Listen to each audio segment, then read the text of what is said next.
This channel does not promote any violent, harmful, or illegal activities. All content provided by this channel is meant for an educational purpose only. গতকাল বৃহস্পতিবার রাতে উত্তর চব্বিশ পরগনার হারোয়া থানার অন্তর্গত জোকার বিলে হারোয়া রাজারহাট রোড থেকে বিপুল পরিমাণ আগ্নেয়াস্ত্র সহ এক ওলা গাড়ি থেকে 4 দুষ্কৃতীকে গ্রেপ্তার করল এসটিএফ ও হারোয়া থানার পুলিশ। গোপন সূত্রে খবর পেয়ে এসটিএফ দীর্ঘক্ষণ অপেক্ষা করে এবং পরে ওলা গাড়িটিকে থামিয়ে তল্লাশি চালায়। তল্লাশিতে উদ্ধার হয় একটি 2 নলা বন্দুক, একটি 1 নলা বন্দুক, একটি 7mm পিস্তল, 11 রাউন্ড কার্তুজ এবং 12 রাউন্ড ছররা গুলি। গাড়ি চালক সহ মোট 4 জন দুষ্কৃতীকে ঘটনাস্থল থেকে গ্রেপ্তার করা হয়েছে। বাজেয়াপ্ত করা হয়েছে ওলা গাড়িটিও। ধৃতরা সকলেই গোপালপুর 2 নম্বর গ্রাম পঞ্চায়েতের পুকুরিয়া গ্রামের বাসিন্দা। পুলিশ সূত্রে জানা গেছে ওই 4 জন দীর্ঘদিন ধরেই পুলিশের নজরে ছিল। তাদের বিরুদ্ধে অস্ত্র কারবারের অভিযোগ রয়েছে।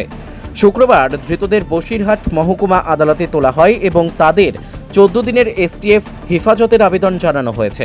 তদন্তকারীদের অনুমান এই ঘটনার সঙ্গে কোনো বড়সড় অস্ত্রচক্রের যোগ থাকতে পারে।